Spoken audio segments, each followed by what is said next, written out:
Max Crosby for the week. It seems like he's getting better. Is that possible? He's actually getting better this year? Max is always working on that 1% increase of how to improve every day. You know, you hear him talk about it all the time, but that's the goal. Improvement right now during this part of the season, just try to keep getting better, stay healthy, and rock and roll. He's actually worked on to stand out as far as making another step up. Max, in terms of his, again, he does such a phenomenal job in terms of just taking care of his body, getting the mental reps, working the physical reps out there at practice. He's usually working on every facet of his game. He, as a really good player, somebody that's focused on improving every day. I can't pinpoint what he's working on exactly, but he's always working to improve. You had some injuries in the secondary. Obviously, some new guys had to step up.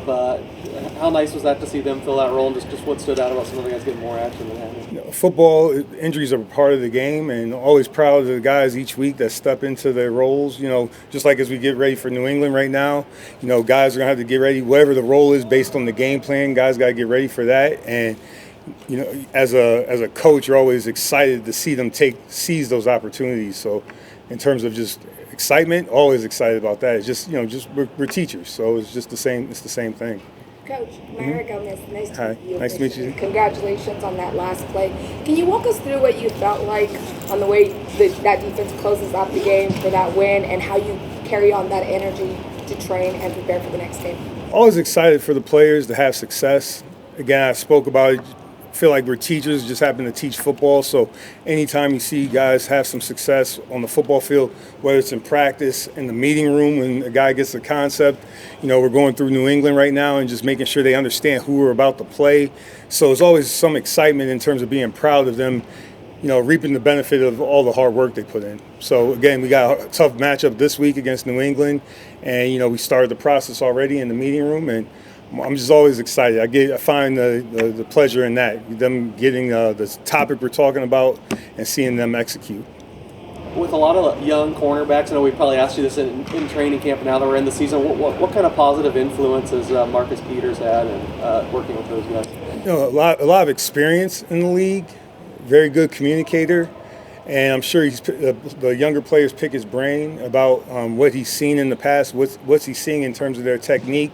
You have to talk to them specifically, but I'm sure, like most veterans, they're able to give some insight that, I can't necessarily give them because I never played. I know I could coach. I could coach through the different techniques, coach through the calls, but there's certain things that the players can give them that, is real valuable.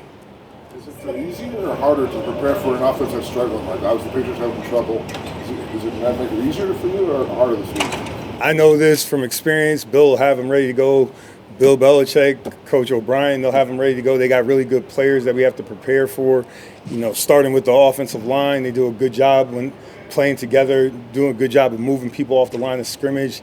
A lot of weapons at the tight end position that are, tough to cover, and they compete in the run game. The backs are big guys that are hard to tackle, and they're live in the passing game. And then you get to the receivers, and they all have certain skill sets that they do a good job at, and it's tough. It's tough, and I know Bill will have them ready to go. Both Bill and the other Bill. Sorry. Is there something that has clicked on the defense on your unit in these last two games? Can't hear you. Sorry, is there something that has clicked on the defense in the last two games to get those 4 turnovers and change the game for your team that way? Guys seizing the opportunity. They work on it in practice. They work on it in the meeting room. It's just constantly working through the process. And then trying to find a way to get your reward on Sunday or Monday. And last week we had a good opportunity to do that, and we took advantage of it. And now we're starting the process now for New England. I guess just got to ask, since I see the hat, you tuned into the Aces championship run? You Absolutely. Since when was it? 2007. That's when I first got into women's basketball. I was at Notre Dame. And Niele Ivey, who's the head coach at Notre Dame now, she was an assistant there. That was 2 or 3 years before Skylar got there. So I got into women's basketball then. My first women's basketball game, I saw Candace Parker. I saw her play against Tennessee versus Notre Dame. So I started following women's basketball back then, and I really enjoy it and wish them best of luck today. My wife and kids will be there, so yeah. Thanks. Thank you. All right, thank you. Thank you, Coach. Thank you.